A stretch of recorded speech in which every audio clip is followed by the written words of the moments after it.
But this one is a bit like me. It's a bit old, it's a bit decrepit, and a few of its limbs don't know what they're doing. It's a bit eerie, it's a bit spooky, I'll be quite honest. You hear it all on your own, suddenly the reeds rustle, and you hear something die. The reeds rustle again and it goes quiet again. It's like, ooh.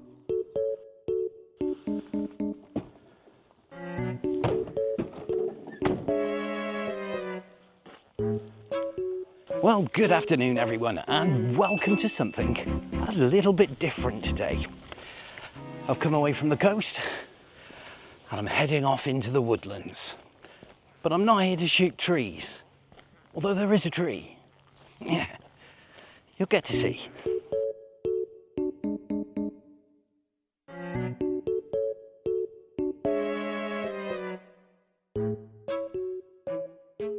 So I've parked up and the sign says I've got 100 yards to go to my destination. So we'll see how true that is. Look at this. Clearly some sort of stately home at some stage. And the fields, all full of crops, all nice and golden, ready to be baled up and turned into those horrible great big round things. And we got some woodland to go to first. I'm quite looking forward to this one. It's something slightly different. I'm not going to get an amazing shot, I don't think, today, but this is going to be interesting to go and see, look at, and have a go at photographing. Okay, that's the entrance to that field. We've overshot the mark. Kind local has told us where to go. So if you get as far as this, then keep it on your right hand side and travel down to the sharp end, and it's on the right in the woods.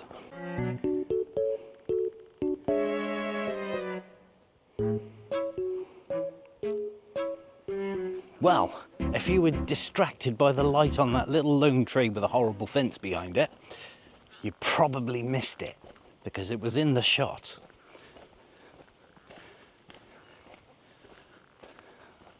I'm looking at it now.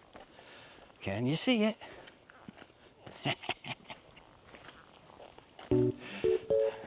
Sneaky preview.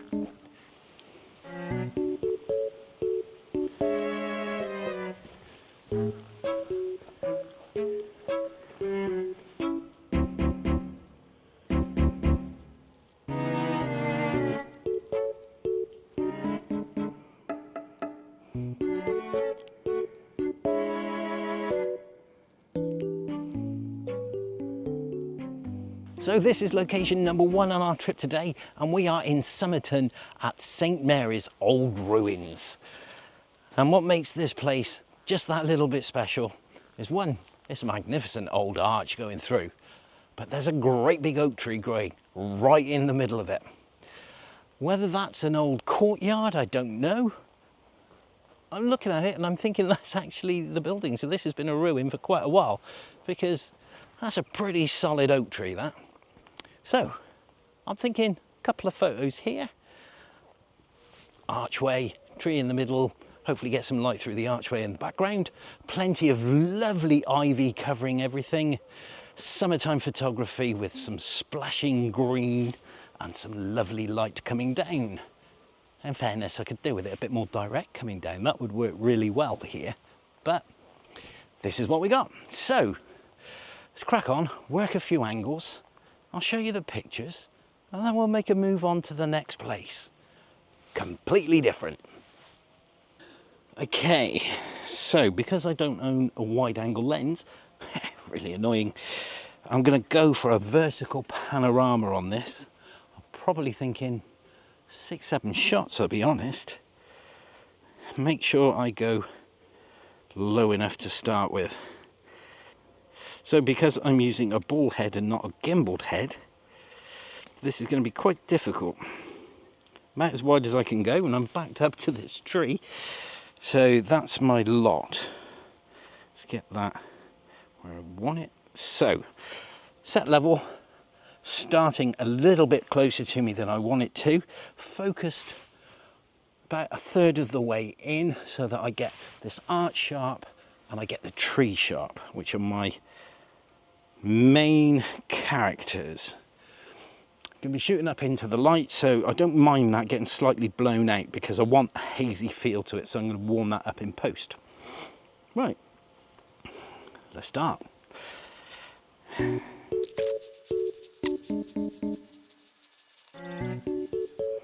Right, I think that was 5 in the end, so hopefully that will stitch. If not, I've got a leg ache for nothing. Ah. Oh.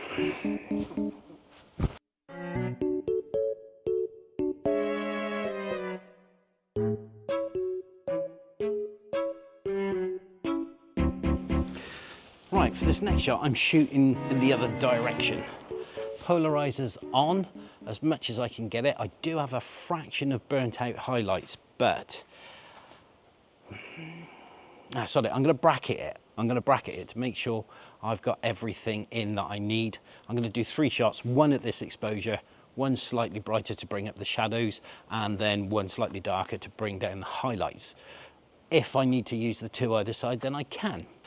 I've managed to make it so that the 2 fences on the right, I've got them out of shot, and this is all about the tree and the arch. Yeah. And obviously all this lovely stone and ivy that's growing everywhere, and the light that's coming down from the top. Okay, there's a bit more to it than I said. Typical. Okay, so that wasn't working.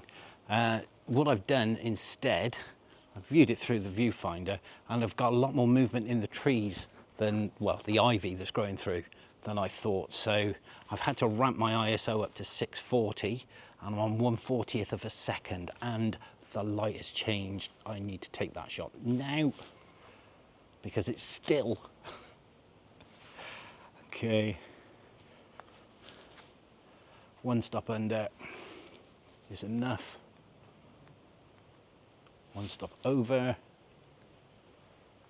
Right, so my middle is definitely where the leaves are still, and well, if they're not in the 1 stop over and under, then all I need to do is paint in the highlights or the shadows that I require. In fact, the shadows I don't need to, because I know I shot for the shadows in the middle exposure. So shot number 2.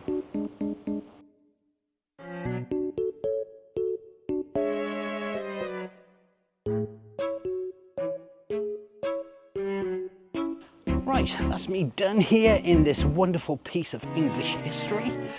Time for me to move on to our next destination. Something a little bit different. It's definitely not a tree in the middle of an old church.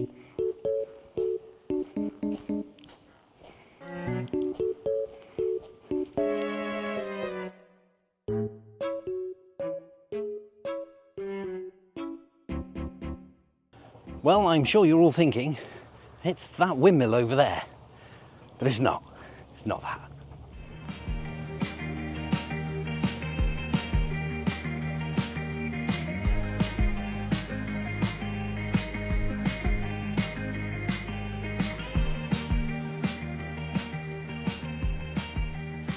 Right, so location number 2 is over there.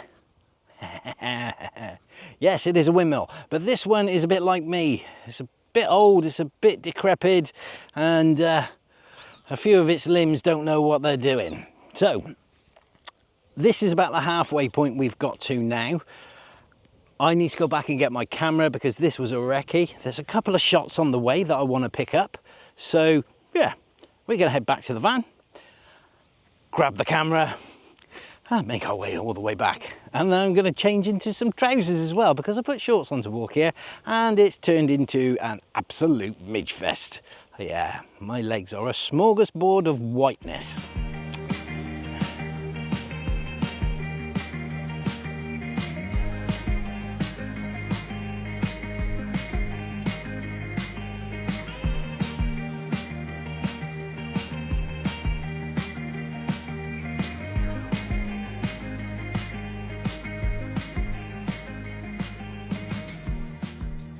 Okay, so back off out into the swamps we go. Long trousers are adorned, bug spray is applied, hats on, walking boots. I think we're ready to go.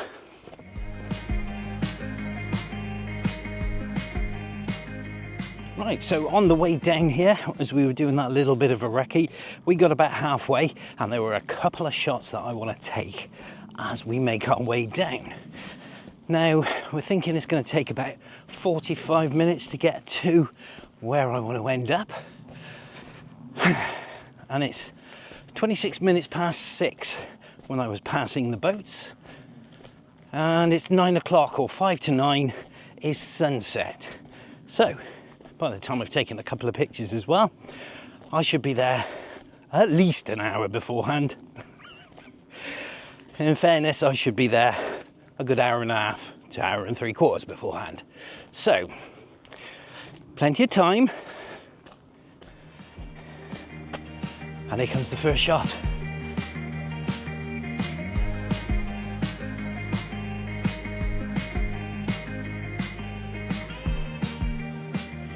Okay, so our first shot is over this fence, over to the hut there. That seems to be buried, buried in these wonderful, wonderful reeds. Tree overhanging, framing on the right-hand side. I've got a nice big, tall, leafy reed on the left. Good start. Now, get out of the way. You're in this shot.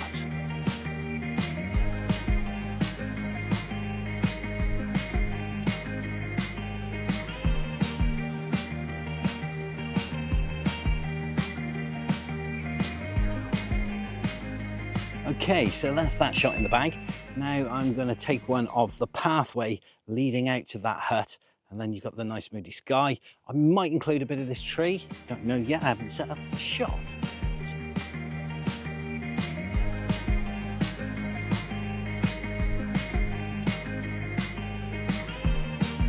Okay, so that's us done at the gate. Time to move on. Toot sweet.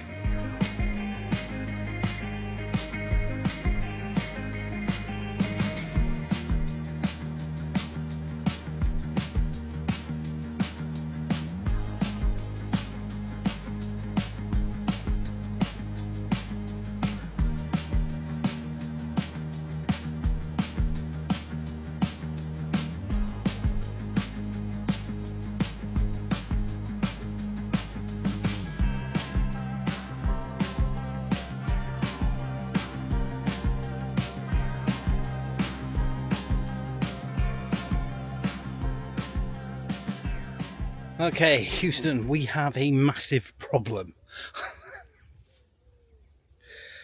I can't get through the reeds. I'm talking that's 20 feet. I have no idea what's in it. It could be boggy down with water. That's impassable. So, I need some sort of access point towards the river. Stream, river, whatever they are. Canal. I haven't got one. I'm praying there's one.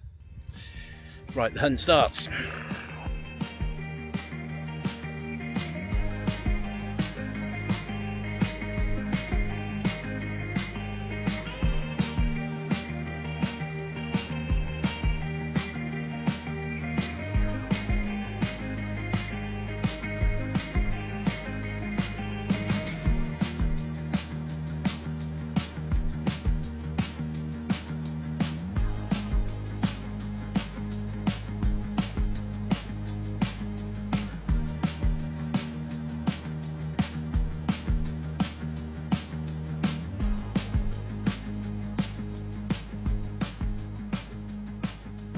Okay, this one's a no-go. There was 2 more down there. One might be the feasible one. Basically, it gives me 1 shot. 1 shot. Maybe if I can go over the hedge with height a little bit, I might be able to get some blurry reeds in the foreground and it sticking out the top. That is disappointing.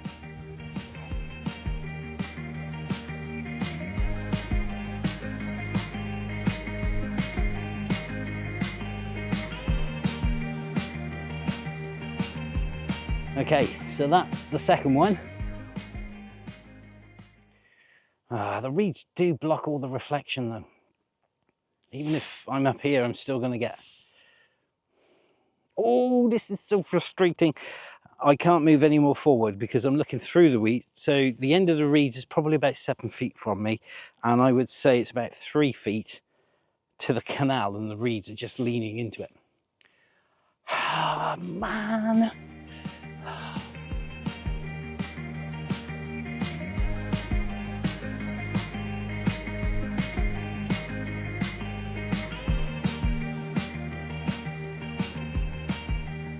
Okay, so this is the only one. This is really the only viable shot.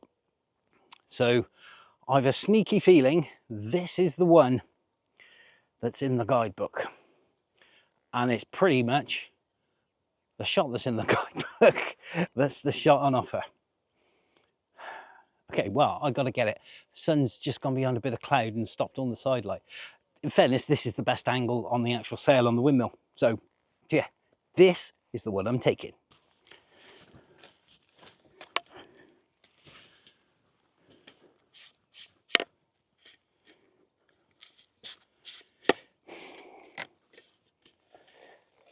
Okay, so I've got two options here. Include these reeds, and they do make a bit of a frame in the bottom.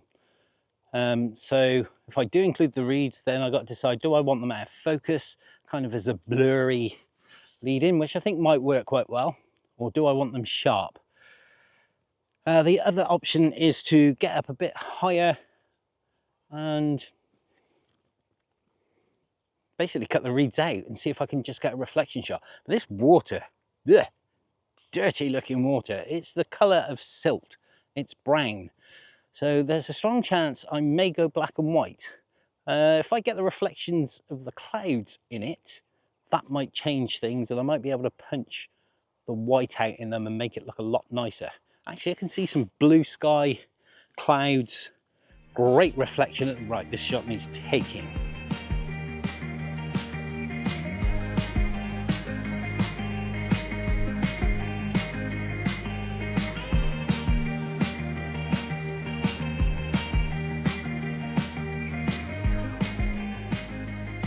Right, so that's the first one done, and that's just the reflection.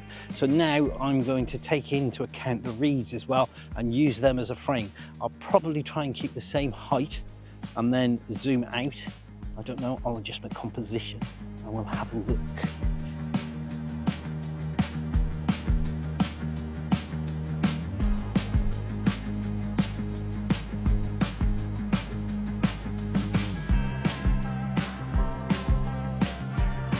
So there you go, there's the one with the reeds in as well. Okay, water's starting to ripple a bit now, but I think something was moving around below me. It's a bit eerie, it's a bit spooky, I'll be quite honest. You hear all on your own, and suddenly the reeds rustle, and you hear something die. The reeds rustle again and it goes quiet again. It's like...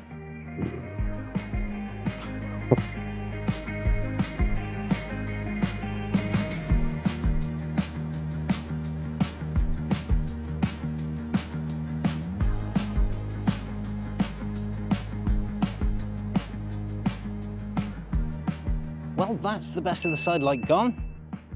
So we've got 3 shots from this. We've got 2 in a portrait orientation. One's a straight reflection shot, and one uses the grasses to frame the bottom section of the shot. And obviously you've got the reflection in it. This third one, this uses the trees and the grasses to frame the shot. But unfortunately, we've lost a lot of detail up in the sky there. If I can see that, yeah. A lot of detail up in the sky there.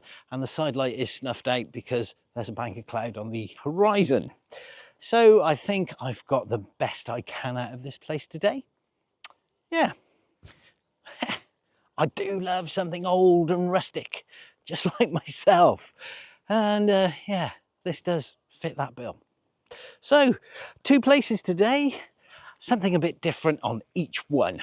Hope you've enjoyed this, and I hope it's given you a little bit of inspiration to pop out, maybe visit the places yourself. And for now, I'll catch you guys in the next one.